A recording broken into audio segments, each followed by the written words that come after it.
Welcome to the American Made and Paid Show, the home of free speech and independent thought. The big story is freedom of speech is really in trouble. The far left knows that at any time they can call for a sponsor boycott of anyone they despise. It is right here, right now, where you'll get your weekly dose of unfiltered truth. It's non-negotiable. Pre-existing conditions will be protected. This president has said this as a candidate. Insight. Very few people I know could have handled it. We can never, ever let this happen to another president again. And information that challenges the American way of life.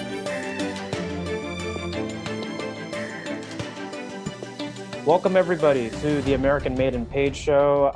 My name is Zach King. I got my co-host here, Professor Dreg. Today's show is going to be a little bit different. I'm actually doing this podcast from Los Angeles, so if there's any little glitches or little differences, that's what is going on. I'm actually in Los Angeles because not only am I here kind of conducting some business and doing some stuff with friends, but the big walkaway rallies, town halls are actually happening this week. So if you're in Los Angeles, be sure to head over to walkawaycampaign.com, and Brandon Strzok, the founder of the Walkaway movement, is actually throwing a couple of different events. So, a Black town hall event, I believe tomorrow, May 1st, and then on Thursday, an LGBT event. So yeah, just want to make those quick announcements. I want to jump into a topic that a lot of people have been requesting from me for a long time, and that is the aspect of Black on Asian violence that happens mainly in progressive cities, not in Republican-run cities, but in cities like Baltimore, Chicago, Los Angeles, Oakland, and San Francisco. And predominantly, my theory around this, Professor Dreg, was because of the fact that Asians historically have always lived very close in proximity to Black people. And so as a result, with poverty increasing in fatherless homes, a lot of the crimes are going to be perpetrated on the Asian businesses for a couple of reasons. One, because they have money. And believe it or not, the second reason is because they feel like they can get away with it. Asians have been known to not report crimes to the police, and have also been very, I would say, not complacent, but passive when it comes to racial discrimination. We just don't mobilize like the Black community does. Whenever there's any kind of instance of racism, you don't see Asians rallying together like Black Lives Matter. So what are your thoughts on that? see, that's why I'm laughing, because of what you said. One, you think Blacks mobilize. That's funny. But it's the same thing. Asians don't mobilize. Blacks don't mobilize. And when you're on the streets, you just don't mobilize. It's just not what people on the streets do. Right. They really don't. Hey, no, that's... But here's the thing you got to remember. Black on Asian crime happens where? Where does it happen? In the hood. Nope. Yeah. Oh, okay. No, I thought I lost you there for a second because... No, I'm still here. And if there's any delays, just roll with it. It'll come back. So internet connection. All right, cool. Is stable. No worries. Go ahead. But it happens primarily... Okay, so... Well, no, not primarily. It always happens in the hood. I guarantee you, any Asian person... Do you know anything about Arcadia? Arcadia, California, like in LA? Yeah. To some degree, LA. But not too much. You want to enlighten me? Everybody knows Arcadia is well, not everybody, but those who know, because it's part of the hustle. Part of the hustle is to understand and where to get your money.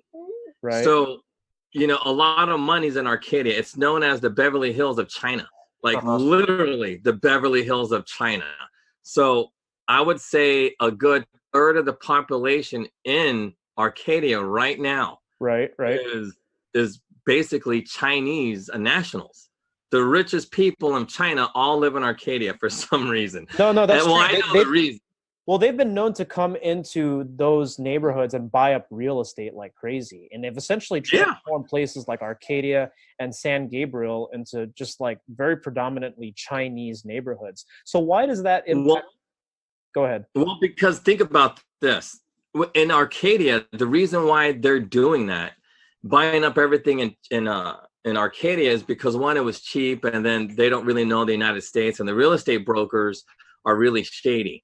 So this is all a part of the EB-5 immigration program. We talked about this before. We went not into too much detail about the EB-5 program, but we spoke about this. Right. This is really ghetto money. So if you're going to do anything in the ghetto, you really have to understand how EB-5 works, because the banks aren't going to give it to you. Traditional lenders, angel investors, they will not invest in anything ghetto, anything hood. So, but the Chinese will. So this is like the real genesis of recent, Black on Asian crime, because, it's I mean, this is an angle that no one really knows, but Right. a lot of people from the hood, not just blacks, but Latinos, whoever lives in the hood, you could be poor, white, and broke, and you can live there. But the thing is, the hood really depends on this Chinese EB-5 money. And the most best and recent example in the Bay Area would be the takeover of Hunters Point.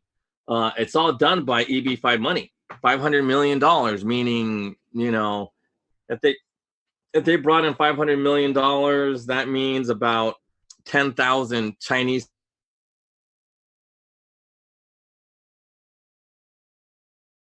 from China. These were literally imported to take over Hunters Point.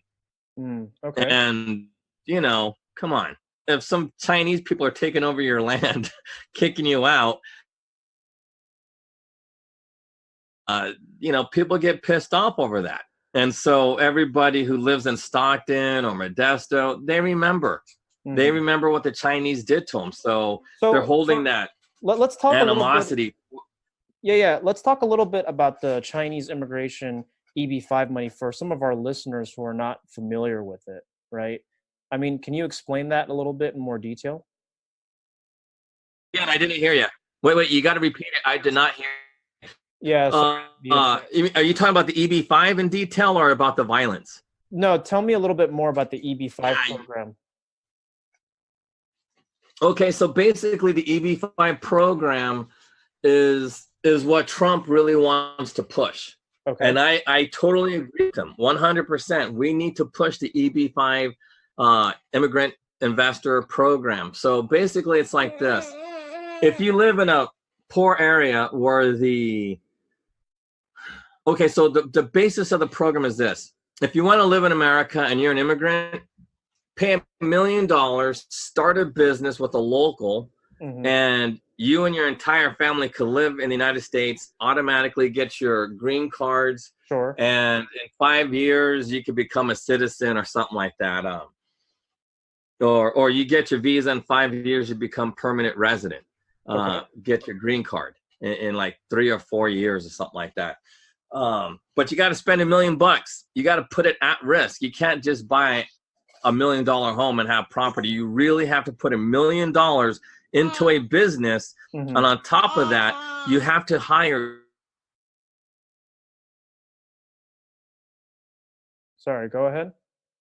Job at 2 to 3 years. It can't be a job that, I created 10 jobs in 6 months, everybody's out of work. So you have to create 10 full-time jobs with that $1 million. Right. And that money has to be put at risk. So there's no guarantees you're going to make it here. So at the end of 2 years, you're broke. Well, guess what? You got to leave the country. That makes That's sense. how it works. Cool. Hey, Professor Dreg, stay on that for a second. What I'm going to do is I'm going to stop your video. Sorry, I'm just going to stop your video so that we don't... yeah. I'll turn it off.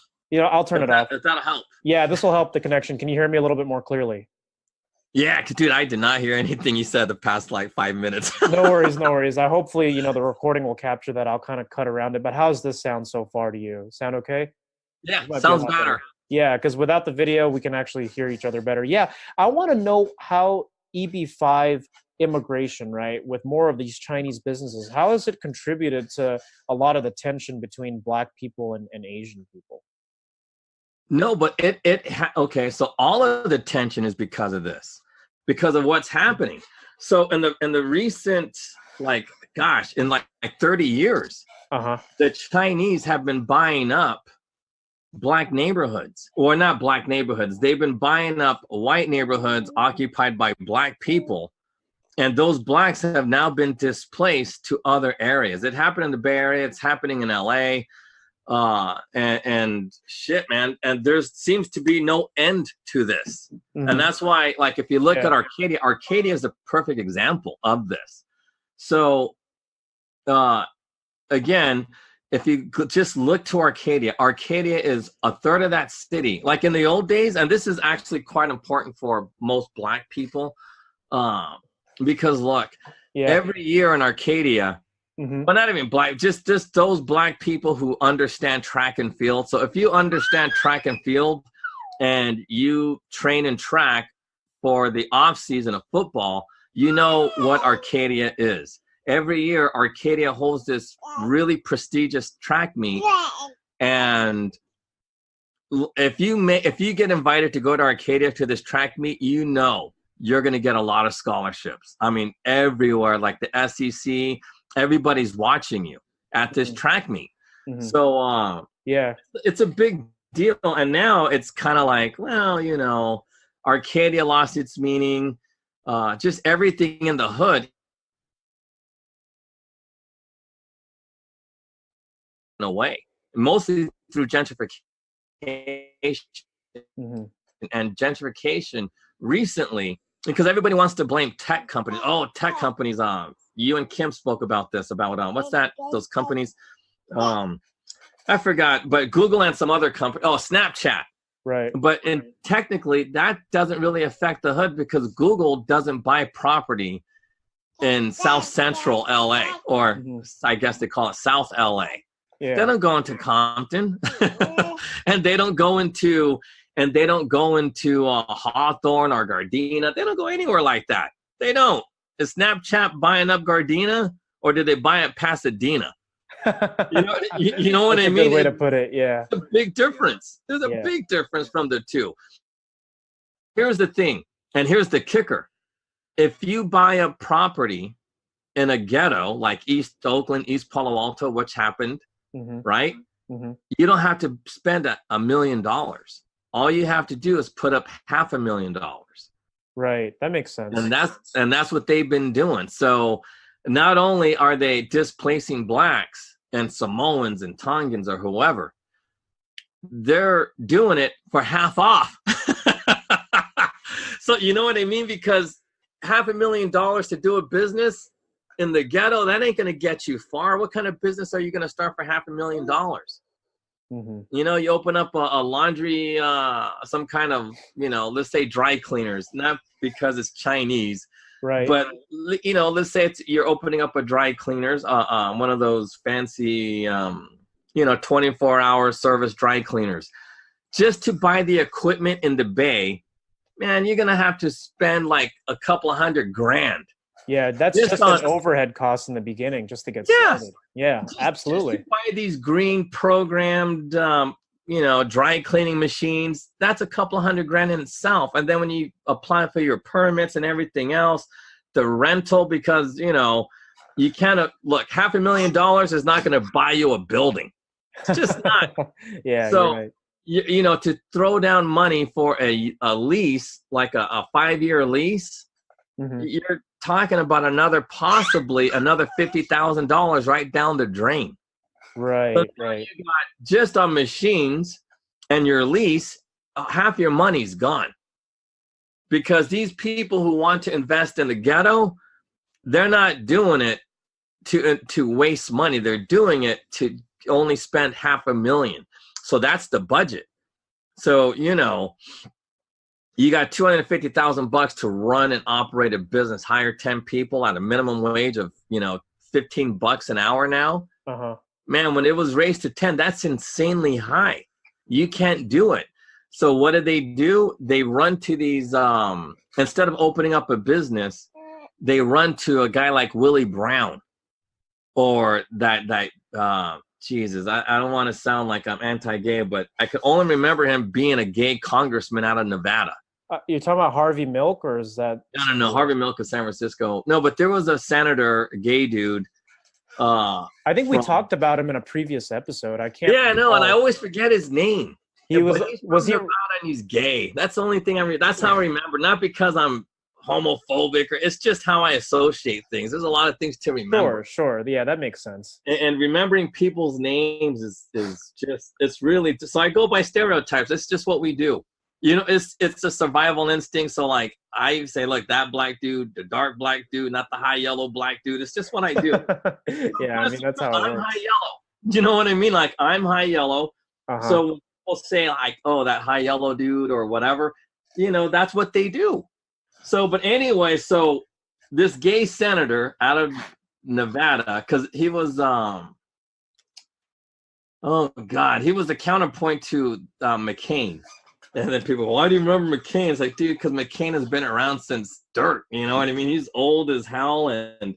And so, you know, everybody knows McCain. It's hard to forget who McCain is. And I always associate Barney Frank because he's gay, but it wasn't Barney Frank. There was another guy. He happened to be gay, but he wasn't as popular as Barney Frank. So Barney Frank's been around for a long time. McCain has been around for a long time. But yeah, I just forget that dude from Nevada. But you can go to Nevada. You can go to any crooked politician like Willie Brown. Mm-hmm.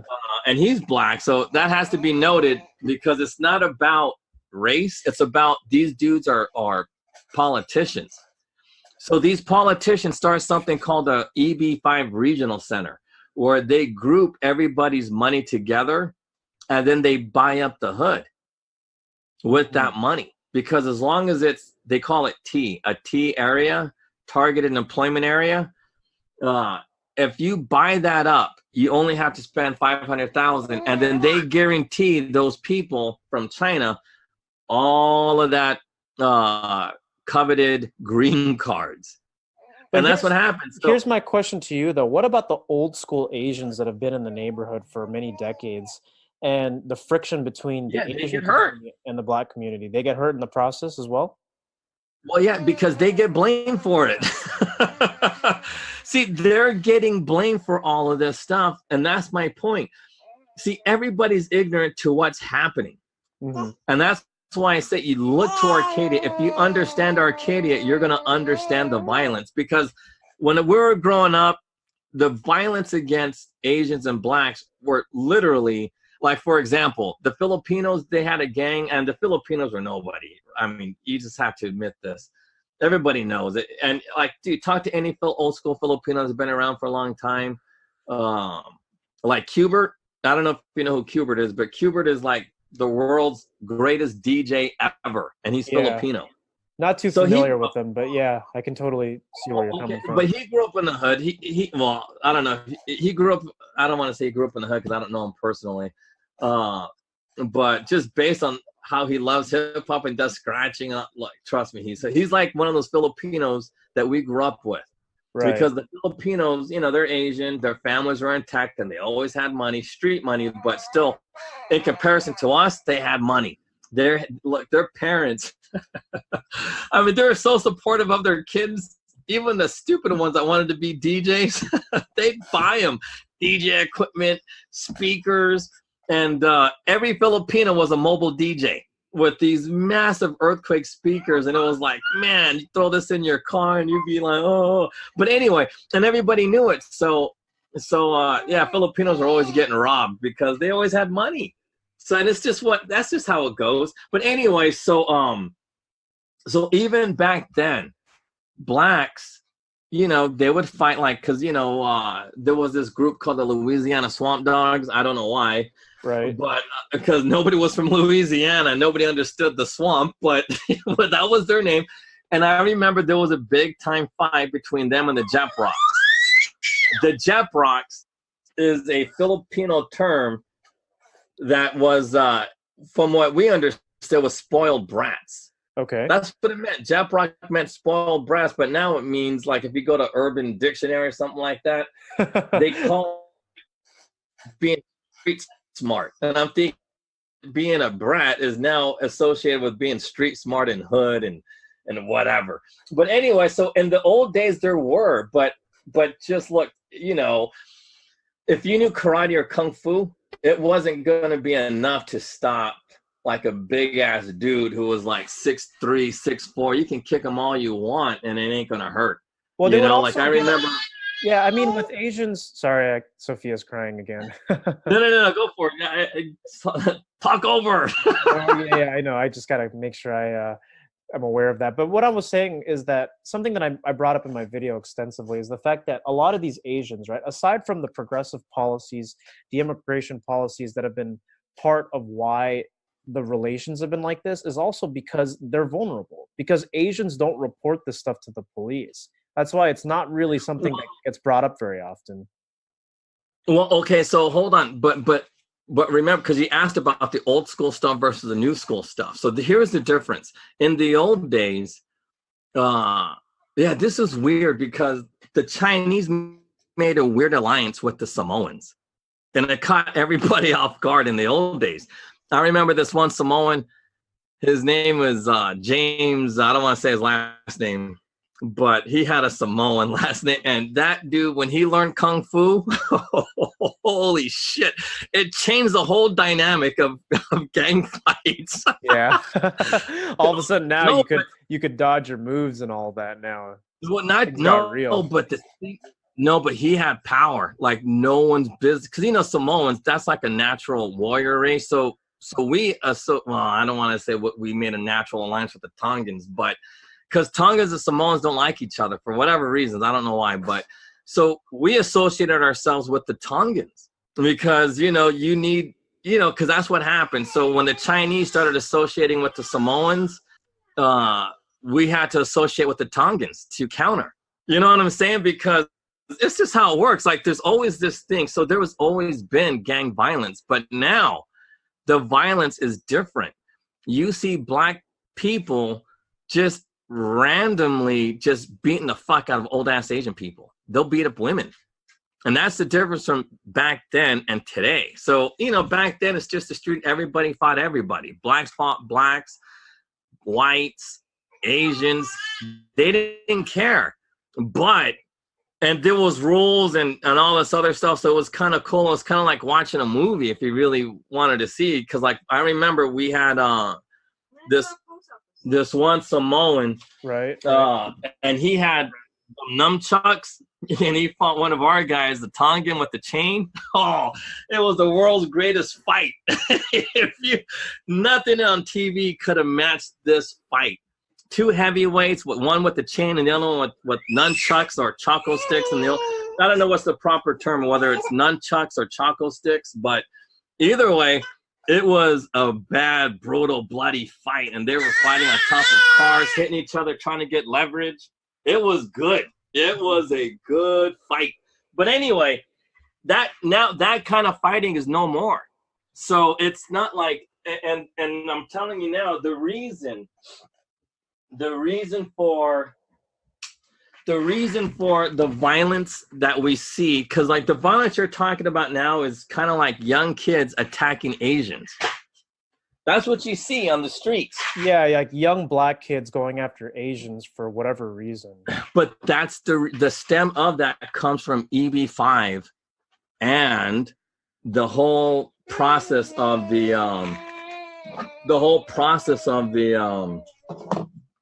of what's happening between the politicians and the use of regional centers buying up all of these properties, and they're being displaced. So is EB-5 overall a good thing for the community, or is it a bad thing? Well, okay, so if we use the EB-5, okay, because my thing is like this. I want the EB-5 program, and I want it desperately, but I want it redone. We have to get rid of the regional centers, because the regional centers is what's happening right now. And you see at the end of the process, sure, blacks are being hurt. And you can't blame the Chinese people for that, but they don't know any better. All they see, because here's the thing, what do black people see in the streets? If you guys are following what I'm saying, what do you see on the streets? You see blacks being displaced because property values are now way too high. Right. Nobody could afford these high rises because what happened in Hunters Point? They built all those ghettos are gone. So they just bulldoze them And so what happens? You know what I mean? What happens to all those people? They get displaced. So who are you going to blame? Who are you going to blame for that? If you're a black dude, you're uneducated, you don't have any opportunities, and all you know is crime. Well, you're probably going to go after Asians. I mean, no, but who do you blame naturally? Like, this is just basic psychology. You know, who do you blame? I'm not really too sure. The government? No. You got to put your shoes, like, put yourself in their shoes. If you're from the hood, see, this is the thing. We're going to, like, not we, but I'm going to try to make the listeners be in the shoes of a black person being displaced. Because all they see is my old home is torn down and a Chinese dude owns it. Okay, I couldn't make a deal with these Chinese because why? A lawyer working for Willie Brown made a deal, and guess what? That $5,000 they paid me to move out, it was a sucker's bet. It was a sucker's choice. Right. But they had no say because you hate to say this, but you know, you got 20-something-year-old men living with their moms in the hood. That's just what happens. So they go, man, my mama, you know, she was ripped off, and I told her not to do it, but she got ripped off. But you know what I'm saying? But that's so they don't get mad at their mom for making that bad choice. They're gonna get mad at the Chinese dude who forced them to do it. Right. Okay. And, so back to your original question, like, who are they going to get mad at, right? So I'm going to put myself in their position here for a second. Well, I'm not justifying it either. I'm not justifying I know. And that's why I want to get into this, because this is a perspective that people aren't normally going to get. It's like, I mean, are we going to blame progressive policies for the implementation of... Well, yeah, of course. This is the end result. This is the end result of progressive ideology. It really is, because they're trying to move in. Because look, Arcadia is a beautiful place. And don't get me wrong, like, Arcadia is badass, but it's only for the elites. If you really look at Arcadia, dude, like, Arcadia is like paradise to me, because most of those girls are hot, and they're the girlfriends of the rich dudes. Like, seriously, like, Arcadia is like a place where like all the hot chicks are mistresses of some Chinese dude in China, and that's where they hide them. Because, you know, like in China, like, they, like, dude, like, this is like a real Chinese thing. They, you know, the wives and like their daughters or whatever, they'll find the mistress and they'll strip her naked out in these places, you know, in China. So what does a dude do? He hides them. He hides them in another country. That's so pimp. And then, so the thing is like this. I could walk into Arcadia right now and I could flip about 50 chicks and make them work for me if I wanted to do it. But, you know, I'm not like that. I'm not that guy anymore. But if I had to, oh man, I would love Arcadia. But see, these kids don't know how to be, dude, even the kids in the street know how to be street. They don't know how to make money. They don't know anything about business. They don't know anything about psychology. And that's why the psychology behind all of this is really, really bad. This is just social engineering. Right. This whole thing about Asian on black on Asian violence is social engineering. This has been engineered. And, you know, how? Why? Well, we got into the mechanics. EB-5 is the mechanism to bring in all of these Asians to displace blacks. Because I remember that one time I met with Willie Brown, he told me point blank, he wanted everybody, because this is way back in the early 90s. He told me that everybody in San Francisco should make about $60,000 to $70,000 a year. He said everybody in San Francisco? That was what he was projecting? Sorry. The baby's bleeding into the recording here a little bit. No worries. I'll have to cut this part out. Yeah. Anyway, so yeah, she's gonna go. Okay. Bye, thank you. Yeah. She has to go to the U.S. Federal Building, go to the post office. Yeah, I'll have to make sure I cut this part out. True. The post office is a federal building, but anyway, that's neither here nor there. So So let me get back to what Willie Brown said. Willie Brown told me that everybody, and this is like way back in like 91, 92. Willie Brown told me every single person, in order to live in San Francisco, you should make $60,000 to $70,000. And that was an insane amount of money back then. Even in the 90s, that was a lot of money for San Francisco. Fuck yeah, that was a lot. Oops, no, I didn't mean like to say. No but worries. anyway, just yeah. But $70,000 was a lot. You know, teachers at that time were making $35,000 a year. How are you going to live in San Francisco on a teacher's salary if you're only making $35,000 a year? Hey, but Willie Brown had that dream that everybody should make $60,000 to $70,000. Now you can't live in San Francisco unless you make about $150,000 a year. And not even, man. I mean, did you know that $150,000 is considered middle class? It's not even. No, but that's the point. Just to live, not to own property, just to live in San Francisco. That was his point.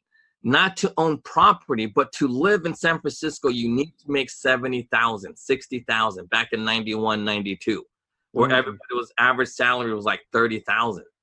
He wanted that, and that's social engineering. How does one make a city so expensive, so rich, where everybody has to make a certain amount of money? And that's how you do it. You got to get rid of the poor. You have to bring in rich people who are willing to deal with really, really, really messed up people, the dregs of humanity. You have to have those people in your city in order for this to happen. If you don't have any dregs, guess what? You're not going to have a city that requires $100,000 worth of salary to live. Because think about this. How much money does it cost, or how much money does San Francisco spend on homeless people? Each individual homeless person, how much money do they get in government services every year? About 100,000. I believe it's, well, that's way too much. But no, every homeless person receives about $40,000 to $50,000 in government care every year. So $40,000 to $50,000 for each homeless person. In order for that to happen, okay, the rich people, the middle class, are taxed out of their minds to make that happen. But you need your dregs. You need the lowest, and like seriously, you need drug addicts. You need homeless people in order for this to happen.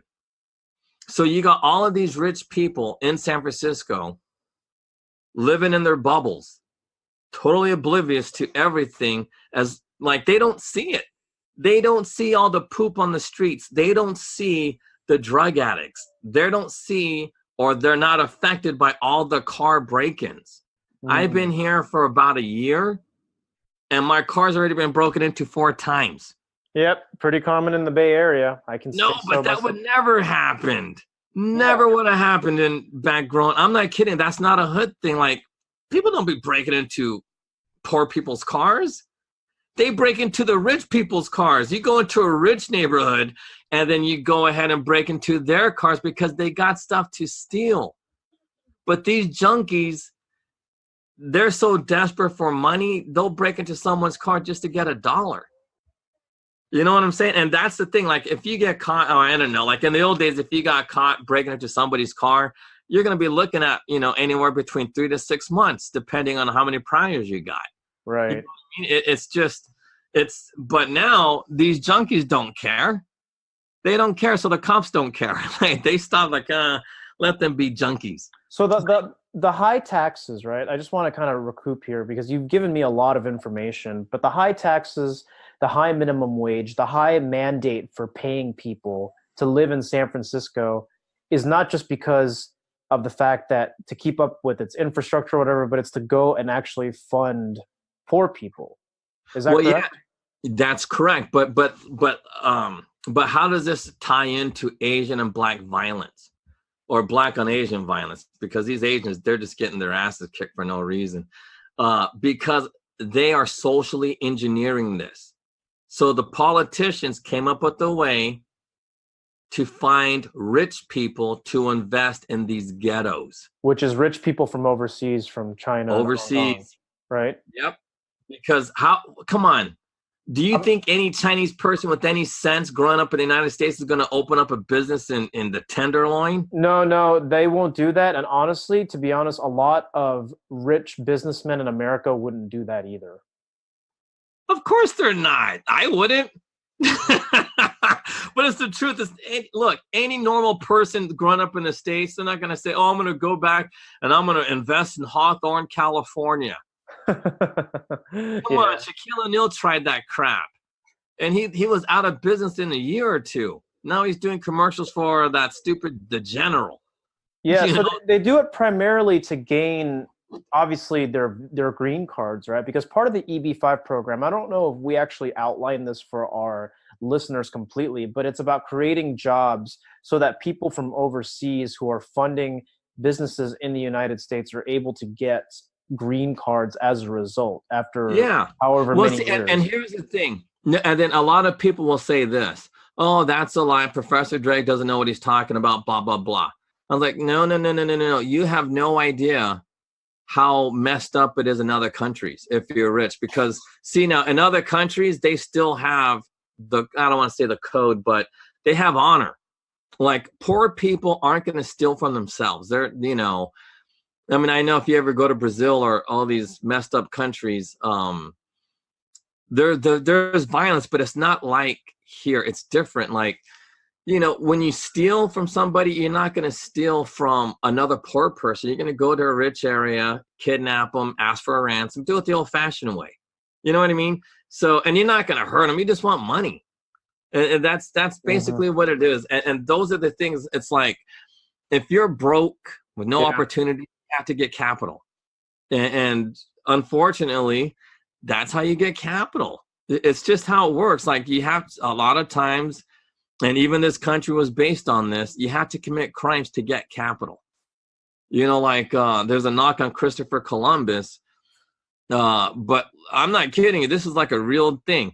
Christopher Columbus tricked a whole bunch of Indians into believing that he knew like some kind of magical powers, and he used the eclipse in order to trick a whole bunch of Indians to giving them all kinds of free food and stuff, or else they weren't going to last. And there's a picture of Columbus pointing to the moon with all these Indians kneeling.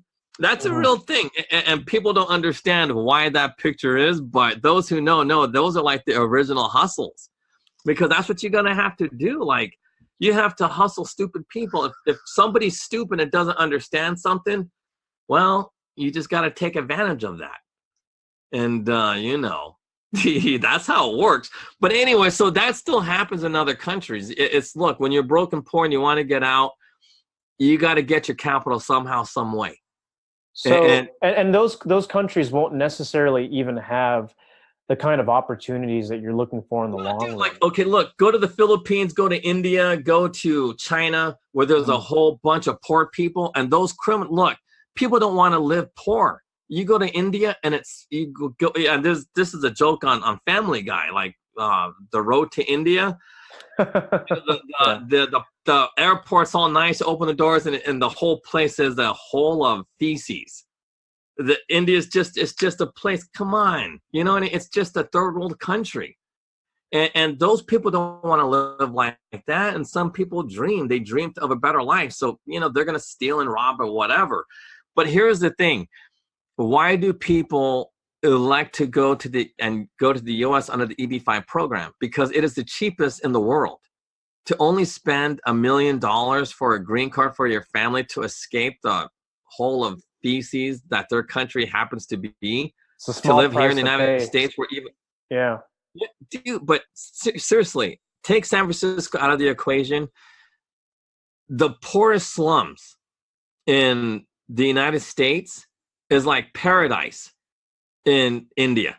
Yeah. Even the richest areas of India don't look as nice as. Oh yeah. I mean, not. But you get what I'm saying. No, I know. I could say that about China. I could say that about Malaysia, having grown up. Okay, so now check this out. This is a real thing. This actually happened. Some guy I'm not even gonna say the country because I don't want to say who this person is because there's like NDAs and stuff like that. But there was a guy who was the sole distributor of a massive major shoe company. And he was the only one. If you want to buy these shoes in this country, you have to go through him. If you like a Walmart, Kmart, Saks Fifth Avenue, if you wanted to sell these shoes, you have to go through him. Only one in that entire country.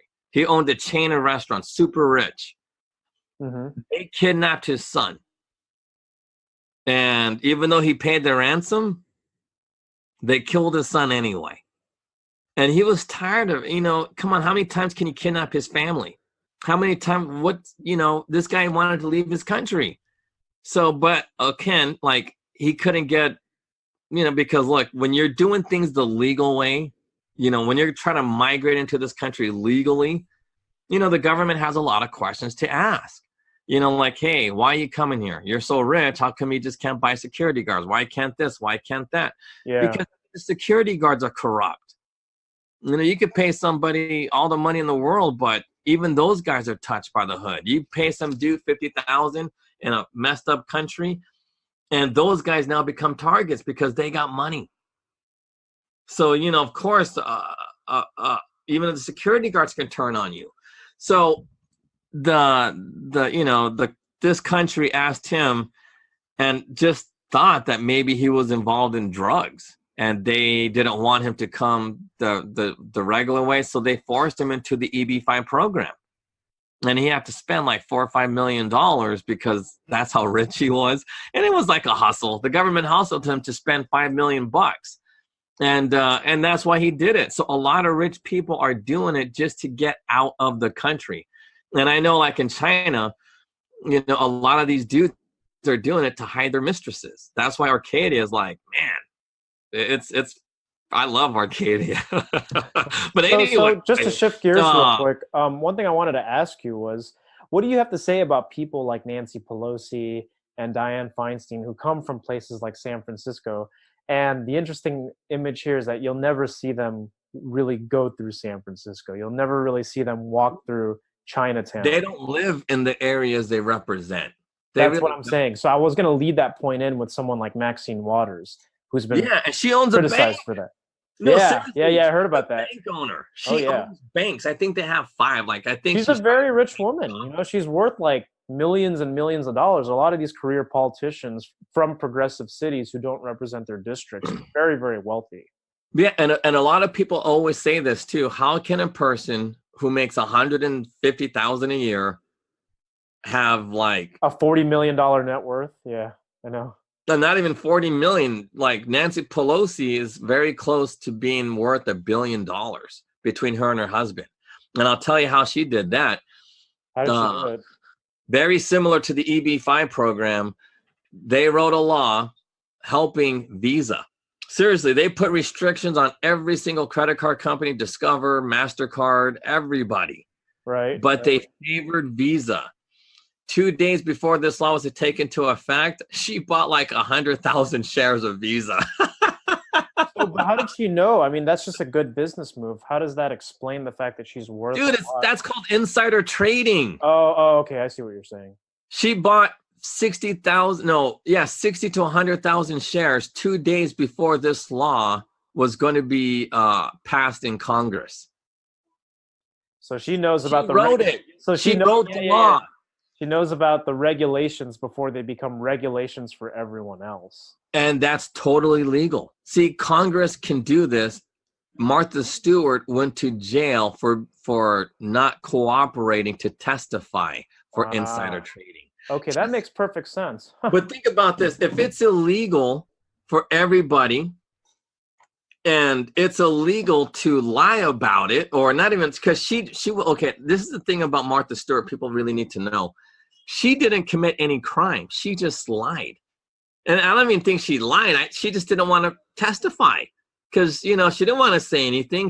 In theory, you have the Fifth Amendment because, Congress is not a grand jury.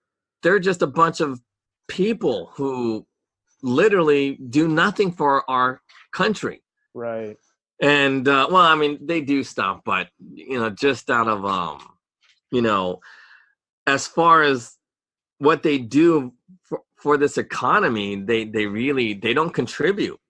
They're just in our way. They're taking money. They're stealing our money through taxes. They're creating an environment where blacks are just so pissed off at Asians that they're beating them up for no reason. And Asian people have nothing to do with it. It's the policies, it's the social engineering that's happening. And Nancy Pelosi rich because she socially engineered it to be that way. Come on, who do you think wrote all these laws that lying to a congressman is you can go to jail for that for 2 years? Who are they? They're not a judge. Mm-hmm. They're nobody. They don't represent the people. I don't even know how Nancy Pelosi even wins these elections. I mean, who's really watching the people who count the ballots? It's that corrupt. That's what I think, because look at Florida. Does she ever get does she ever have opposition in the some 4 decades she's been doing this, or however long? I don't even know if it's 4 Well, decades. here's the thing. If she has Republican opposition, come on, all Republicans are gutless out here. They got nothing. They're not going to say anything. They don't know anything. It's just a dude, that's going to run up against somebody. See, because if there's a real opposition, like a Republican Party, which is non-existent here in California now, because I don't know, I listened to what you and Kim were saying, and Kim was saying that she believes that, there's a lot of Republicans in Orange County. I'm thinking, no, they're not. That place there are, but it's not as prominent as it used to be. Yeah, no. In the old days, there was even a movie called Orange County with Jack Black and some other people, James Franco, I believe. And dude, at that time, it was hardcore Republican. Everybody was Republican. San Diego was Republican. Now it's just a bunch. Yeah. That was back in the day when, people like Michael Huffington ran as a Republican and could actually win. Dude, Ariana Huffington was a Republican. That's what I wanted to bring that up. I feel like, and the Huff Post is the most far left-leaning public. Yeah, and now she's a liberal. And now she's a liberal because you get paid more to be one. Well, not just that, but it was also again, it's part of social engineering. You join the club and guess what? You don't have to pay taxes. You get to live in a bubble, on the top of, you get to go to the penthouse now. You're part of the Ivy League tower that just permeates this mentality that, oh my God, of okay, so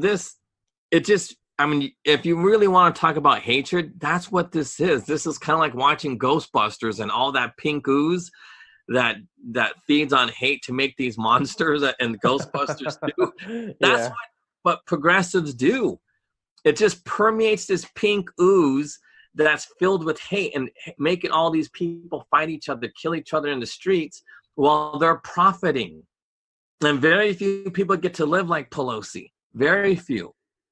And you got stupid people like London Breed, and I don't want to say she's stupid, but ignorant people. That's a better word. She's ignorant. She's ignorant to everybody's ignorant to what progressive ideology is. Hell, even the listeners are probably ignorant to what's really happening, which is why we're talking about it. Why are we speaking about this? Why is there the Black on Asian violence on the streets?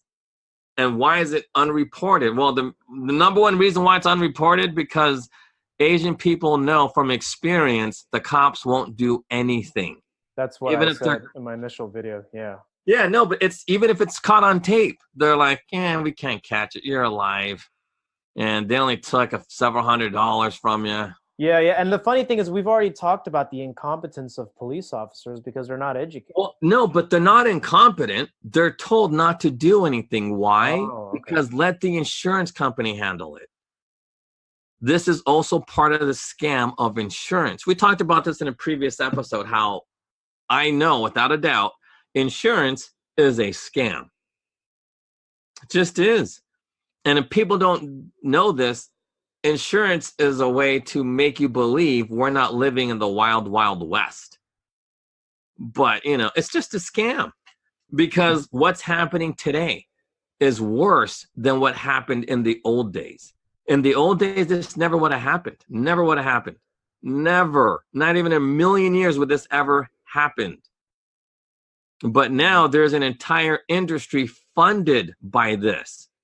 The insurance company funds Black on Asian violence because Asian people pay about 25 to, well, it's maybe not that. Okay, I think, okay, Asians pay about in the 10, like let's say in the ghetto, I believe Asians pay about maybe like $15,000 a year in to insurance companies to finance their businesses. So, and if you're getting beat up, like, you know, like, cause like a lot of these guys are business owners, you know, and they get ran up upon, like these 3 or 4 young kids will just beat them up, take their little bag and it has a couple $100, or maybe it's like the mom of the dude that owns something, they get beat up or something like that. So the insurance company will pay. They lost like $500, they got beat up, hospital bills, whatever, but they got health insurance, so the health insurance will pay that. So in theory, if an Asian person gets beat up, their loss, the insurance company loses about $6,000 on average. But then Asians are paying like anywhere between 10 to 25,000, depending on how many times they got beat up a year. And sometimes, here's the thing though, they make more money off of that because, like I said earlier in the beginning of the show, that Asians are less likely to report on this and even act on this. Yeah, because it's going to cost them. Think about this. Come on, Zach, think about it. This is simple math. If I, the insurance company, gives you $6,000 after you got beat up, but you already gave me $15,000 as the insurance company, how much money did I make off you that year? About $9,000. Exactly. But guess what? Now that you got beat up and I had to pay you, now I'm going to up your premiums. So now instead of you paying $15,000, I'm going to make you pay $20,000. Mm-hmm. So now you got to give me 20 grand. What? You got beat up again? Oh, what happened? But okay, well, I'll give you 7,000. Well, that's the thing, right? I mean, insurance doesn't really work, unfortunately, like a separate savings account. It works like insurance, which means the way it works is, say, you know, your injuries were 15,000 and you had only paid 10,000 in.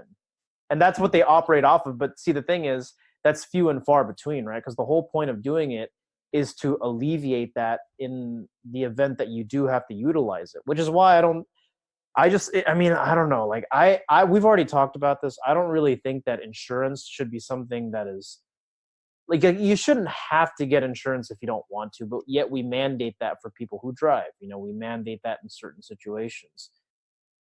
Yeah. And that's see, oh God, this is so bogus. It's not even funny because even the word insurance, you really got to understand social engineering to understand why insurance is such BS. So the original meaning, like, of insurance really literally means from Merriam-Webster. And that's why, you know, my Bible is always going to be Merriam-Webster, because you have to understand the definition of words and how it affects people. Because if you're some Chinese dude from China and you're learning about the word insurance, you're like, oh, very good. It means guaranteeing the protection or safety. You're buying insurance for protection or safety. That's a real definition. But here's the thing. It doesn't really protect you from danger. Exactly. But the word means protection, but it doesn't protect you. That's part of the scam. You're better off going out and getting yourself a gun. Well, not just getting a gun, but don't report it either because they're ripping you off. But guess what? Social engineering kicks in. By law, you have to have insurance. And then that also feeds back to the whole notion that under progressivism, we've been taught to give up our rights. Well, but here's the thing. It permeates to every single aspect of our country, of our culture, because everybody believes we need insurance. Republicans will say it, and obviously Democrats are saying it because they love it. That's how you make a ghetto. You make a ghetto by having police officers that are, oh, geez, Louise. Like, come on. you're getting paid. I know it's not a lot of money, but let's just say that cops, and it's true, cops don't make anything in San Francisco. Police officers starting pay when they're cadets, they make like 80-some thousand a year. And then when they become a cop, it's like 90-some thousand. So at $90,000, you're going to take a bullet for $90K? These guys, see, they're not forward-thinking people. Police officers, they're just not. And people say, oh, there's police officers, God bless their souls, but they're idiots, because they're making, let's say, $150,000. They're never going to own a house. They're never going to own property. They're probably driving in from a real godforsaken place like Stockton, California, or Fresno, where meth is everywhere. You think that the drugs are bad here in San Francisco. Look at a place like Fresno. Jeez Louise. But anyway, so these cops are driving in, making only $150,000, and they can get shot in the head by any fool on drugs. You know what I mean? Some guy finds a gun, like that little wetback dude who shot that white girl on the pier. Mm-hmm. That stuff is real. And a cop is going to do that for $150,000 a year? Come on, that's not forward thinking. If he dies and he has a little kid, 5 years old, who's going to take care of that kid? Welfare? Come on. You know what I mean? That dude was suicidal for what reason? Suicidal ideology. Boom, more proof that progressive ideology is suicidal behavior. Yeah. But they just don't call it suicidal. Well, let's revisit back to just the point about insurance, right? Just to get this clear to a lot of our listeners. I mean, think about it, right? How often really, aside from instances where you are at high risk, say medically or with reckless driving, how often has insurance really in the long run paid for itself? You've always never. That's what I'm saying. You've always, if you're a reasonable person and you're not some, 14-year-old driver who can't do things right. No, I just want to make this very clear and break it down. But it's true. How many 14-year-old drivers are there? And I know, but that's the thing, right? Is that say you've been driving for 60 years and you've gotten into maybe 5 accidents max. And now 5 sounds like a lot, right? But over the course of 60 years, come on. Over the course of 60 years, it's nothing. It's nothing. In fact, you probably have bought 5 demolished cars, junked out cars for that same amount, right? And people don't seem to understand that. See, that's the thing. No, but you could have killed, okay, well, I won't say that, but you could have totaled 5 cars with the amount that you've paid in insurance over 60 years, and it still wouldn't cover it. Dude, but let's go with that theory that you just said. You could have killed somebody. And it's still, because it's the truth. You kill someone, right? How much does it cost to bury a person? Not that much. To bury somebody, it costs like about $13,000. And are you responsible, if you're ever charged with vehicular manslaughter, are you responsible for taking care of their family? Nope, that's not how it works. It was an accident. And but the insurance company will pay out. But if you have like a $15,000 policy, that $15,000 is what you're going to get. So,